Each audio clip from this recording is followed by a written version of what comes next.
When we think to a territory, we think of that combination of natural resources which makes that territory distinctive and magic, and particularly productive for food and beverage companies located in that territory. But the territory is much more. A territory is a combination of three different forms of capital: social capital, cultural capital, symbolic capital.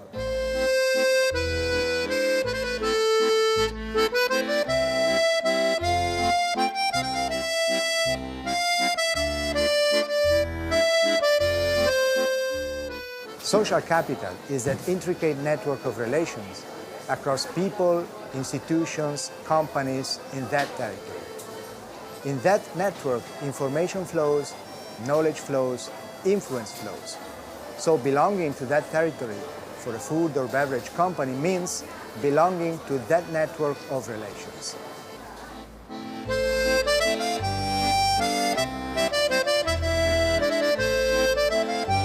Cultural knowledge has to do with competence and knowledge.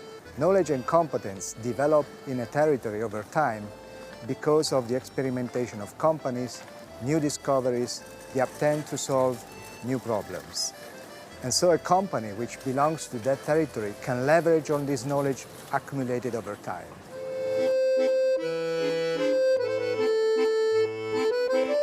Symbolic capital means reputation. If consumers associate a specific territory to the production of a product or a service, this will make a reputation for that territory. So a company belonging to the territory can leverage on that reputation to build a competitive advantage over its competitors. Today, we start a journey in a region of Italy, Emilia-Romagna, specifically in a city, Modena, which have been able to build a reputation on food and beverage excellence. A reputation made of production, nature, technology, people, companies. We will meet entrepreneurs, we will meet companies, trying to understand what makes a territory so distinctive compared to other territories. Follow me in the next steps of our journey.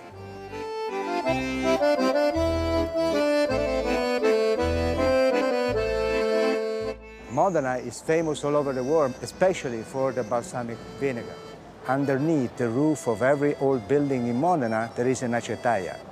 Acetaia is the cellar where balsamic vinegar is kept. But not all balsamic vinegar is considered traditional. To be denominated traditional, the balsamic vinegar should be a very high quality and approved by a consortium of producers of traditional balsamic vinegar of Modena. The Maletti family owns one of the oldest acetaia still in function. They only sell to few selective restaurants and to few corporations for corporate gifts. And we will interview the lady who gave most of the impulse of the development of the company in the last few years.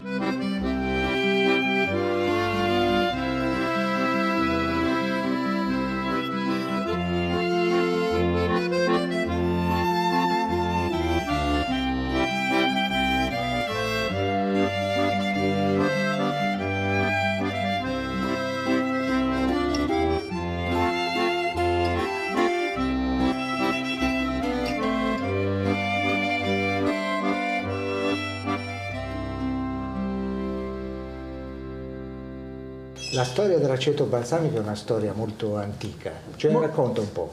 Sembra che addirittura sia nata nell'anno 1000. La certificazione però non c'è. Invece nel 1860 ci fu la prima dichiarazione codificata del signor Ragazzotti e nel 63 quella di Giusti, calcolando che poteva farla Maletti che era nel 67. E lui non l'ha fatta. L'aceto tradizionale di Modena ha bisogno di diverse cose. Prima di tutto, ed è la cosa più importante, l'invecchiamento. Perché l'invecchiamento deve essere naturale. L'inizio parte da un mosto fatto di uva, fatta di produzione di uva Trebbiano, che possibilmente deve essere raccolta in collina, lontana dalle strade, in modo che non ci sia l'inquinamento atmosferico. Quando viene portato per la bollitura, prima si fa la graspatrice, che si stacca l'acino e il graspo da quello che può essere il succo, e tutto il succo viene messo nelle caldaie. Ecco, una volta che fatto il mosto, Una volta cosa si fa col mosto? Una volta fatto il mosto, lei lo può mettere o direttamente nella botte e può rincalzare una botte che abbia già una parte acetica in modo che l'aiuta nella trasformazione. Oppure metterlo già in un'altra damigiana unito a un prodotto acetico che può avere lei già pronto, in modo che andare alla primavera cominci già a lavorare e fa già una certa trasformazione acetica. Però le botti sono sempre in batteria, no? Le botti sono in batteria e questo qua l'ho messo solo nella botte madre. Ma perché si mettono in batteria? Qual è il Si mette senso in batteria perché ogni anno, facendo il travaso dalla botte madre alla botte più piccola, è solo la botte madre dopo che riceve il mozzo, le altre no. Quindi da una botte si passa alle altre. Sì, e se lei guarda nelle 6 botti, che dovrebbero essere, per essere complete, di rovere e di frassino, che sono i legni slavi, gli altri sono tutti legni nazionali, tipo il gesso, tipo la robinia, quel legno lì dà un sapore suo, in modo che l'ultimo legno ha il sapore di tutti. Quindi l'aceto si tira fuori dall'ultima botte. Quello che lei desidera consumare solo dall'ultima botte. Ci vogliono al minimo 16-17 anni prima che possa essere Ma affinato. c'è un massimo. A noi il massimo adesso è 25, ma quello che è tenuto a Modena nell'ufficio come prodotto tipico modenese ha 100 anni. 100 anni 100 di anni. invecchiamento. Ecco, cos'è che rende il gusto di un aceto tradizionale, del suo aceto tradizionale, diverso Da quegli quello altri? Perché le dico, se lei gli stessi barili, dello stesso bottaio, dello stesso prodotto per i rincalzi, li assaggia, il meglio è questo. Ogni batteria è diversa dall'altra. Quindi anche la Perché posizione. è qualcosa di vivo, professore, l'aceto. Per avere il secco, il calore e il freddo d'inverno ci volevano i solai, professore. Ma perché si dice che l'aceto è donna? Perché erano le donne che lo facevano perché serviva loro nelle cucine. Questo Erano le donne contadine, ma ognuno di noi dopo che amava la campagna aveva le sue poche batterie d'aceto. Era il nostro aceto. È partito tutto sempre con le donne, adesso è diventato comune con gli uomini perché hanno trovato una parte commerciale col prodotto che vendono, ma prima le donne lo facevano per loro, non lo vendevano, lo regalavano, era il regalo di Natale, una bottiglia d'aceto. Quindi quello che dà il gusto particolare all'aceto è la combinazione dei legni, Il mosto, il ma mosto. unito alla combinazione dei legni, ma soprattutto all'ossigeno. Soprattutto è l'ossigeno che fa lavorare l'aceto, professore. E secondo la terra modenese o la terra reggiana cambia sapore, come le cambia sapore della verdura di Forte dei Marmi, le cambia il sapore della frutta che lei trova in Romagna. Qua è la terra che dà il sapore all'uva.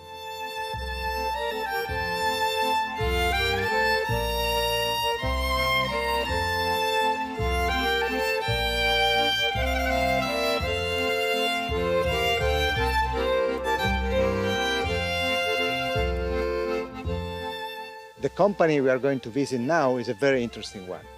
It is the largest Italian winery. Its name is Cantine Riunite and Chief, and they make Lambrusco.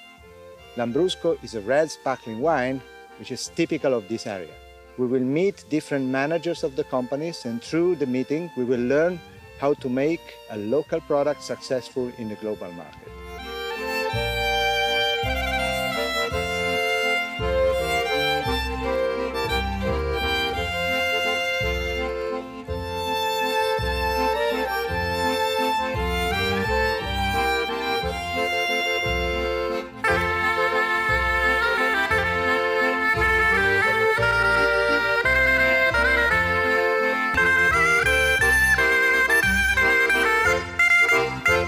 Lambrusco is one of the most typical products of this area. Can you tell us a bit about the story of this product? Lambrusco is a family of different vines.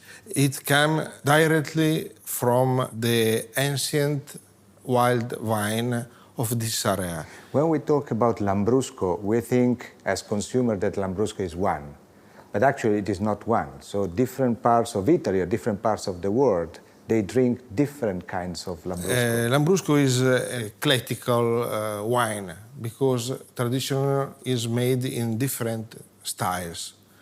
You can drink Lambrusco absolutely dry or with a little residual of sugar, so is soft.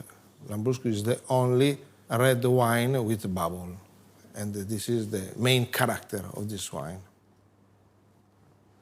Elena, Riunite is the largest Italian winemaking company. Can you tell a bit about the story of this company? Riunite is the largest Italian winery. In 1950, Riunite was formed by the association of 9 local small cooperative wineries. The most important part of the history of Riunite began in 1967. 2 businessmen met in Milan at a wine exhibition. US businessmen understood that Lambrusco was a product perfect for the American consumer at that time.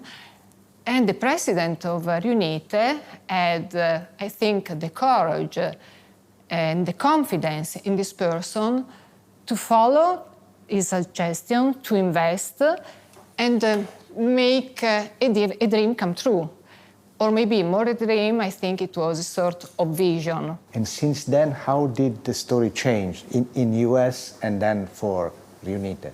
The golden age of Riunite in the States was in the first half of the 80s, from 1980 to 1985, when Riunite sold each year in the United States close to 11 million cases, 130 million bottles per year. More than in Italy. It was by far the biggest and most important market. At the end of the 60s, the wine consumption in the US was 1/3 of what it is now.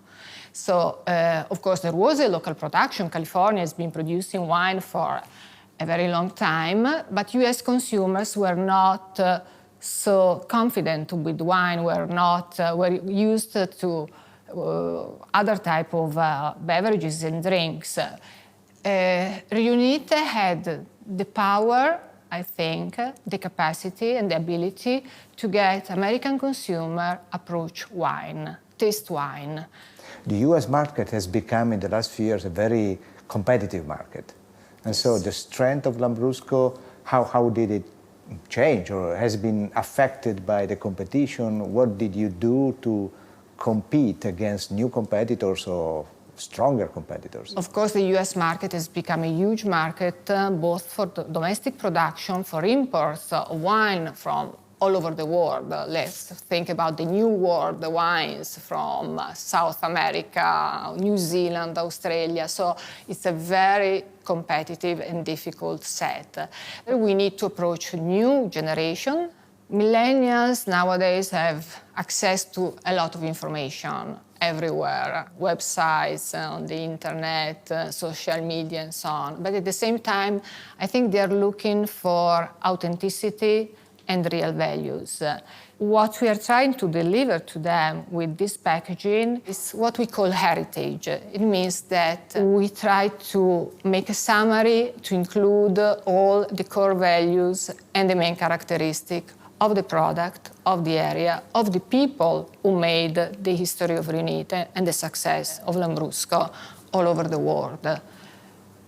The image of Lambrusco over time has changed a lot. Can you tell us a bit of the change of the image in the last 10 years? Riunite, the company, redefined the label of Lambrusco, of Riunite Lambrusco, first of all in US market, then in Italy, and then in the other markets in Europe. 1 year ago, we started to analyze the consumers, the new trends, not only in Italy but also abroad. We decided to reinvigorate the brand image of Riunite Lambrusco, in particular for Emilia GT. If you notice, we highlight the landscape and the work of farmers that gives the idea of a traditional authenticity product. The signature on the bottom collect the product to a person, the font and the colors, and in general a lot of elements very linked to the tradition. And innovation can be also deployed at level of the product. So did you launch any new product in the last few years? We developed during the last month a new version of Riunite. We tried to rebuild the traditional process for obtaining the traditional Lambrusco. So we went back to the origins before 1950. So this is the bottle we obtained. So you can see that the label is quite crafted label. You have different elements, also for sure the colors that are linked to the tradition. The Italian name is Senza Tempo, in English is timeless. So because we want to think that we can, in a certain way, rediscover tradition in a modern, innovative, let's say, way today. The bottle is completed with the back labels in which we will put a QR code, and people using the mobile device can access a video on our YouTube channel with an enologist explaining the product.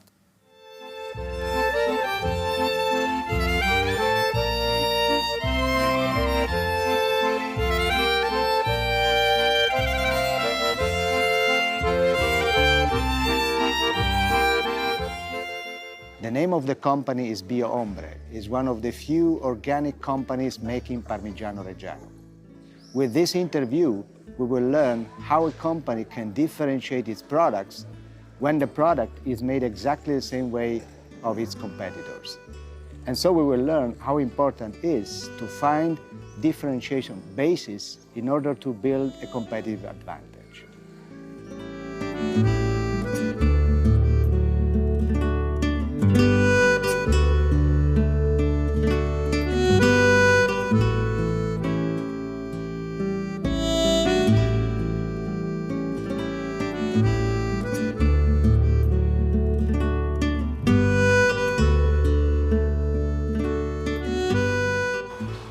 Matteo, can you tell us a bit more about the production process of Parmigiano? It's a very complicated process that starts from the land.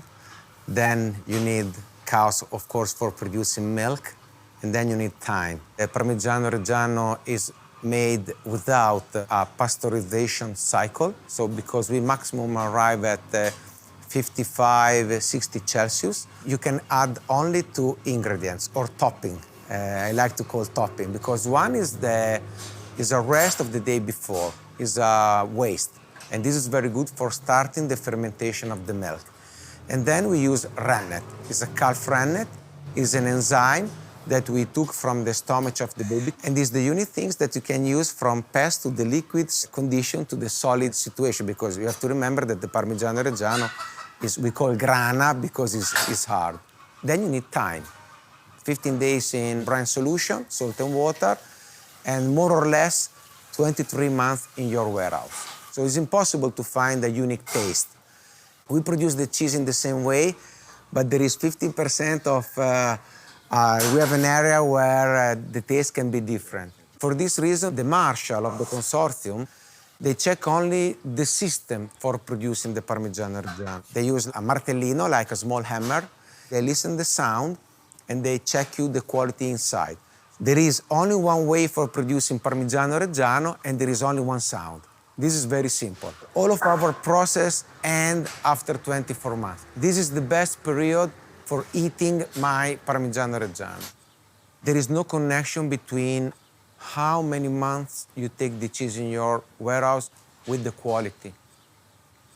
The good question is, please tell me the quality of the milk when you start to do this cheese. I won't try to create a different combination between water and the richest part that are protein and fat. And you can do this only with 2 things.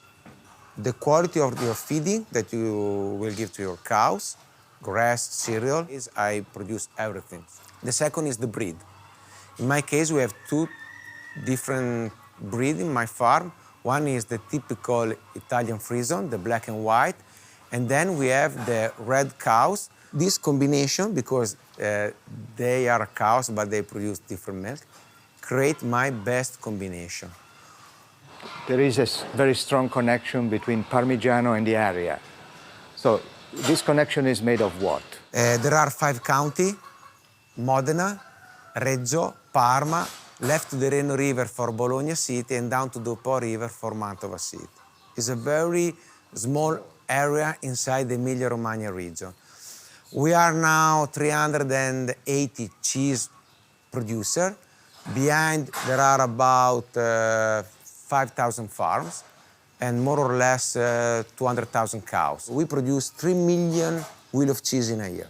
Nobody really knows the reason why in this area we are so able for producing Parmigiano Reggiano. I think that is part of our history, but in the end I think that the biggest treasure is the people that live in this area, and they promote and they produce and they are focused to do the Parmigiano Reggiano. For us Italians, Parmigiano is part of our culture. But how can you explain and sell Parmigiano in different countries with different cultures where mostly consumers don't know? So how can they recognize the quality of the product? Today we have a very incredible weapon in our hands. By internet, I can describe what I do every day here. I can describe the example that we are organic, we are close farming, we don't take milk from other farms, we use only our milk, we store the cheese inside, we can prepare your box with your orders. So the people, I think that today, they want by value. So in marketing language, we can say that you're building the brand. So Hombre is becoming a brand which is distinctive from other brands of Parmigiano. And this is the next point I want to cover, because you said competition is fierce within the area, within the consortium. So how can you differentiate a product which is made with the same production method and make it different from your competitors? If I will be able to tell you all of the values that I have in my production, I think that I will win the challenge of the selling policy in this farm. I like to imagine my farm like a train with a lot of wagons. Each wagon is an identification point of my process. I have to add each year a wagons to catch more customers around the world. Because it's not so typical for Parmigiano making to be organic. How many producers are organic? Today we are about 20 producers. 20 out of 500, you said, no? Yes, we are very small. Many years ago it was forbidden to call organic Parmigiano Reggiano. We are Parmigiano Reggiano producer, but we produce with organic farming. You are a farm before then producer. And to be a farmer, you need land, so you must be able to manage all the lands, and then you have your cattle with your cows. So another thing that for me is important, not in this last period, is very fashion to speak about slow food. And it's correct. The slow food means that you need time to eat or to enjoy the food. For me, there is no slow food if it's not made by a slow company. I try every time to say, take your time to eat the cheese. And this, for me, is the best combination.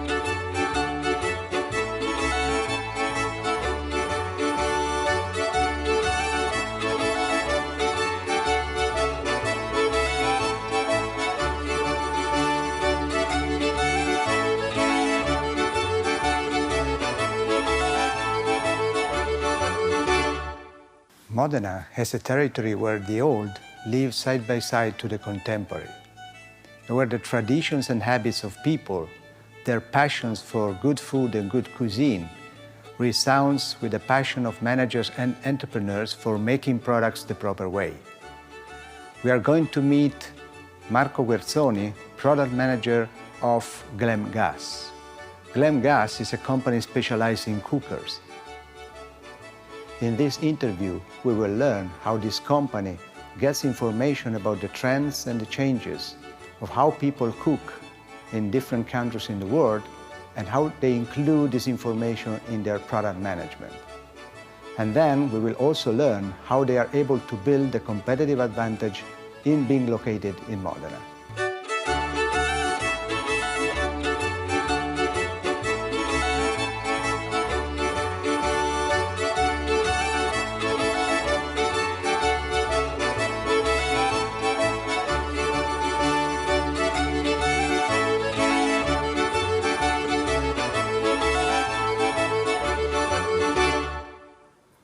Marco, how do the habits of consumers all over the world about cooking impact on your choices about product design or the definition of the characteristics of the cookers? I think we pay a lot of attention regarding how the way of cooking changed and how the people want to use their appliances at home.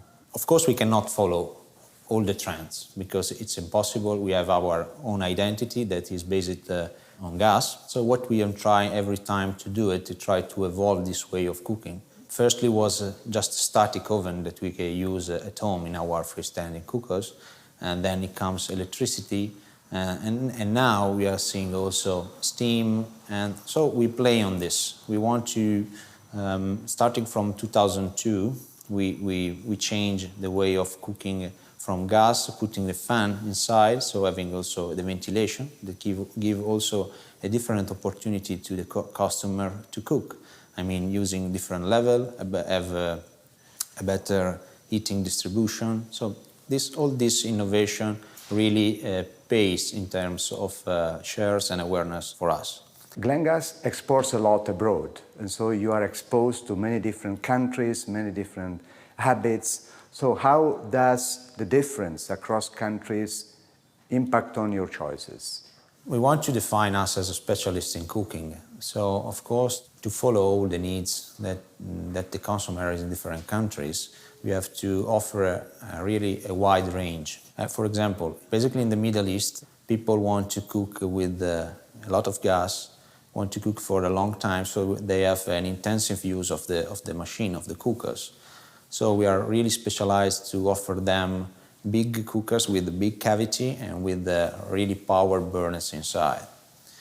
We established our, let me say, share there, I think, was at the end of the 60s. And now we are proud to say that we are the premium brand there. Probably we work in the right direction. 80% of our turnover is in a foreign country, so we have to follow also other necessity and needs. Australia, for example, is another country that loves Italian cookers, so we are present there since the end of the 90s. We invented, let me say, a hybrid cooker for that market. We call it by energy, so you can use gas for cooking or electricity. So also this story gives us good results. Since the trends are so important, so the changes in the consumers' cooking habits are so important to your company, which are the methods you use to collect information? Firstly, the partner that we have in the market is a key player for us, but not only. We want to take information and idea also from other segment or other market complementary to us.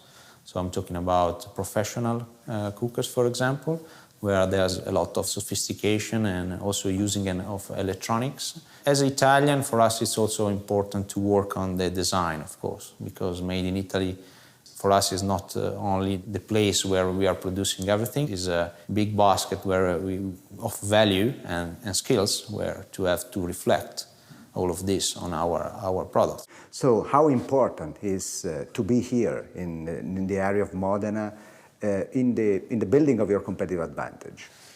I think it's a key point for us because firstly the knowledge of the people and the network of our supplier is based here. If you consider that most of the cooking production is made in this province or close to, this is a fantastic, let me say, advantage that we have and have to play on it. All the province is a long list of really excellence in different sector, machinery, automotive, of course, sports car, all made in 50 kilometers around here. Then we have medical stuff, fashion company. So it's really a big, let me say, group of people that really want to be the number one in what they're doing. Our lifestyle and the way of stay together at the table and to find, to create our dishes and lunch or dinner is something that at the end for a company like us that where cooking is a key point, is let me say, a value that you cannot forget.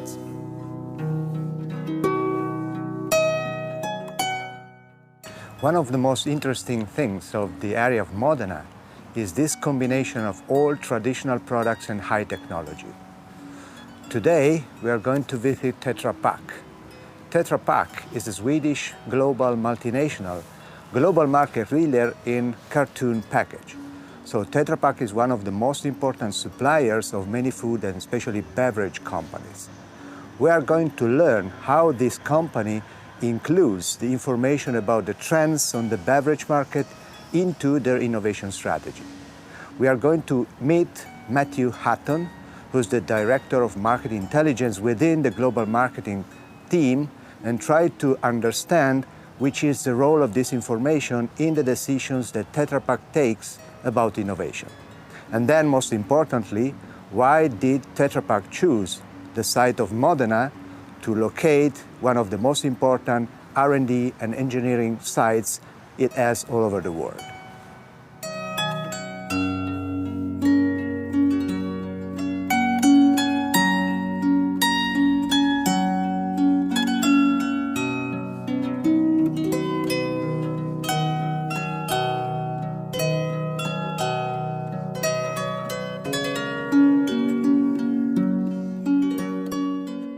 For a packaging company, it is very important to understand the trends of the downstream markets in order to include this information in the innovation and other decisions. Can you tell us a bit about the Tetra Pak approach? It's a very good question, and it's probably the $1 million question. Our approach is as follows. In marketing, we follow all the different trends in the marketplace. We get that information from different servers and providers. For example, there are lots of companies like Frost & Sullivan, McKinsey, these type of companies. Then we analyze those trends, those mega trends, and look at it in terms of our business. So what we do then is we sit down as a team, that means marketing team, and say, what do these trends mean? Which means we need a context. Because before we can get a decision and hand it to our innovation guys and our engineers, we need to understand something a bit more. I'll give an example. Population is growing. Okay, population is growing, but where and to what extent in different countries? And then we say, what kind of consumers are they? What are their lifestyles like? And if you look at the consumers, we're really trying to find out what kind of packaging could they afford?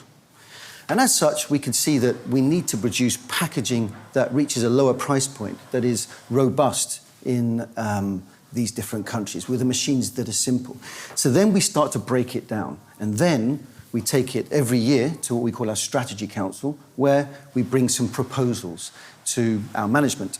We can then take it to our innovation, front-end innovation department and our engineers to get working either on deeper studies or some kind of solution to market. If we took over 10 years ago, we saw a significant trend in the marketplace. Now that trend was the fact that lifestyles were changing and more people were consuming products out of home. So in essence, we saw also, in terms of some countries, particularly in Europe, the number of people within a family unit decreasing. That also has an impact on packaging. What was the impact? Essentially, the size of the packaging and also where you consume it. We looked inside our product portfolio and said, well, that means that more people are using what we would call portion packs, so single-serve size. So first of all, we have an idea of the size that people want. So as such, we embarked on a study to look at consumers, how they drink on the move, and different techniques of drinking. And as such, we designed a closure to meet this consumer need. As we designed the closure, we also made sure that the closure fitted with the package. And then, of course, the great moment, and this really helps and cheers up engineering, is when we came to them and said, can we make this onto a machine, please? And so, of course, we then had to design a machine and make sure that we could produce this closure and put it on the package. We released the package and the closure in 2010. We're also now looking to extend into further formats and have released it into multiple countries. Also in Italy, you can find it on the shelf, in the Skipper brand, for example. And it's just one example of how we try to respond to this consumer change and also, the demographic change that we're seeing, not only in Europe, but across the world. I think since you are a global company, you have a fantastic observatory over the whole planet. Are there trends which are basically common to most countries, many countries, or usually trends are more regional? It's a very difficult thing to look at a trend globally and then translate that and make sure we get it right. But also in terms of some consumer trends such as health and wellness, that's a common trend, but adapted differently in different countries, and people react in a different way. For example, if you're in China or in Asia, a safe package and a healthy product is very important.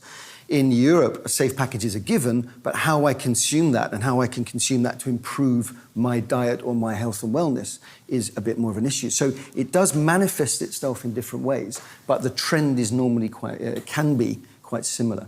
But the trick is actually to try and do that, to try and say, right, how can we answer this generically, but deploy it locally to make sure we capture the local need in the marketplace? How does the marketing people contribute, the marketing department contribute to the next steps? I would say the challenge that we have in the company is where marketing meets engineering. So what we try to do is sit and communicate. Communication, I know it sounds very basic, but it's absolutely essential that we communicate on a regular basis throughout the project so we can bring new intelligence in. The other way is also to say, okay, how can we turn the trend into requirements for a product? And to turn them into requirements, we try to understand what a customer would need and then try to pick up data that will be able to support that in order to give us stretch targets. And besides the data and the information you get in your industry, are there any other industries that you consider interesting enough to look at in order to get insights about the development of your own industry? I think that benchmarking, and I've done this myself within my own department, outside an industry is essential, not only not necessarily to create a specific product, but certainly to understand if there are new technologies or new ways of doing things that can help us. And are your customers really insightful for your innovation development? I mean, we try as much as possible to make a product that our customers really want and need. What we try to do is to say, how can we produce a product where we can quantify the value to the customer? It's very important that across all the different customers that we can show that there is a value in our product. Modena for Tetra Pak is a very important R&D and engineering production site. It's a hub. Why did Tetra Pak choose basically to open up a site in Modena? Some of the reasons why we're here, you have to actually look around the area and look at the history of the area and also the history within a particular industry. And I'm talking really about the metal mechanic industry. And also that resonates if you look into the automotive business. If you look into what we have around here in Ferrari, Maserati, all the way through to Lamborghini. In terms of the excellence and expertise in engineering and in manufacturing of machines, Modena is extremely competitive. Not only in terms of the history, but of course the skill set of the people that you're looking for, the supply chains and the suppliers in place in order to be able to work with you on ideas and concepts as you're bringing them to market. In '94, Modena became also an R&D centre, so a research and development centre. And I think that's testament to the hard work and to the success of the 14 years previously, and also the trust that the company has that we can continue to grow and bring new technologies, new ideas to the marketplace.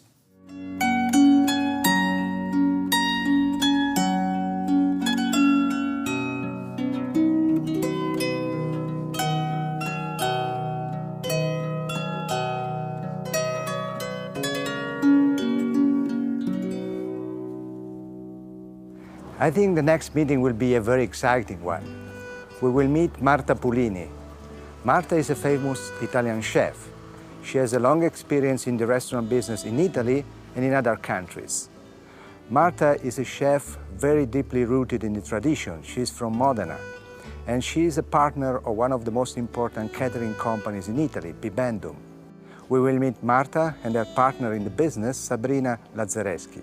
From them, we can learn how tradition matches innovation in the restaurant business.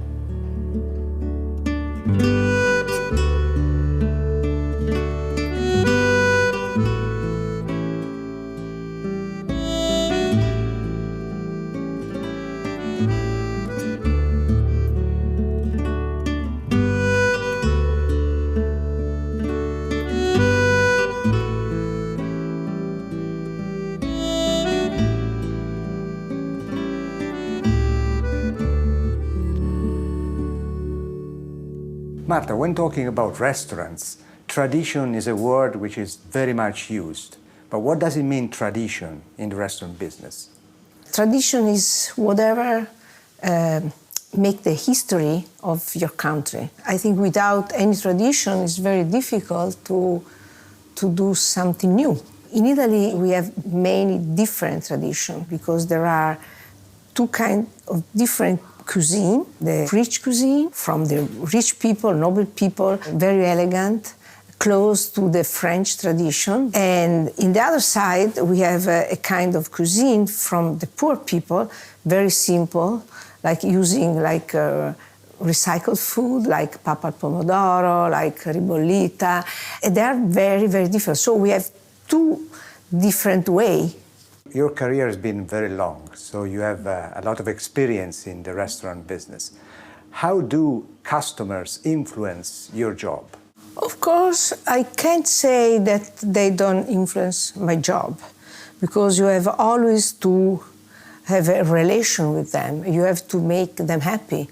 So, of course, you have to be very flexible. Usually, we succeed in giving the right idea what they have to do. So we are pretty happy about that. We really try to make something different, especially with the mood. I use new tools, new appliances to prepare my food, but at the same time, I try to stay attached to earth with my roots. At the end of the story, people like to eat food that tastes real food. So what are the elements of innovation of Franceschetta 58? Noi abbiamo cercato gli elementi distintivi di innovazione nella Franceschetta, li troviamo sia nell'atmosfera, dove abbiamo creato questo forte contrasto fra l'ambiente, fortemente con linee di design, molto liscio, molto pulito, con la ricerca di queste porcellane antiche. Questo crea un forte contrasto. E l'altro elemento di innovazione è la modalità del servizio, è concepito col food sharing, che è lo stile tipico della cucina orientale, questo proprio per poter dare all'ospite la possibilità di condividere con il suo compagno più piatti e poter anche degustare quindi un maggior numero di piatti serviti in porzioni non troppo grandi. E questa è sicuramente una contraddizione con quello che è la ristorazione tradizionale. Everything is very easy. You can eat, you want good food, but at the same time you want to enjoy in a different atmosphere.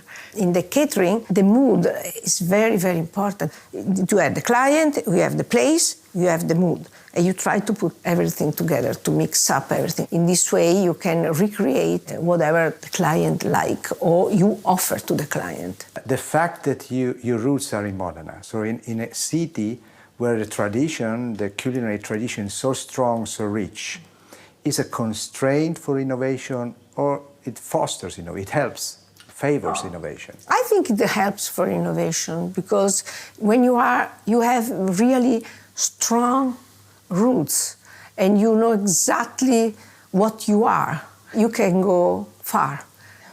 Everything starts since I was a young girl. I decided to transfer my hobby in my work. I opened a restaurant in Modena and I was very successful, but I always want to have a new experience. I can't stop. I had the proposal from Manhattan, so I decided to go. I sold the restaurant and I went in New York. And over there I was the only woman chef, the chef with 23 cooks under me. Then I went to open Paris, and then I opened Chicago for beach, and then I decided to go back home. Another Pino Luongo, another company, Italian company, very high fine dining, called me for a restaurant called Le Madri. I was perfect for that restaurant because I was a mother, I was a chef. At the end of the story, I stayed about 16 years. But why I stayed so long? Because every 2 years, I had a new concept to develop. So I opened about other 5 restaurants over there. In 2000, I decided to come back to Italy. So I started with Bibendum Catering, grew up very fast, and I picked up the Franceschetta restaurant that was run from Massimo Bottura. We are partners. It's a very, very nice place. And then after 3 years now, I opened in Milan. I think that we need to look always for something new, to have new excitement, new ideas. The habit to do the same thing every day, I think, just kill you a little bit. You said that you started in Modena, but then you moved abroad. So how much did it contribute to your creativity in the kitchen? A lot, because going there you can be in contact with many different kinds of cuisine, possibility to know a lot of people, many different chefs. You can share with them your experience and their experience. You can just pick some few ideas, small things that can really change your experience. You can be innovative. Thank you so much. Thank you. It's been a pleasure.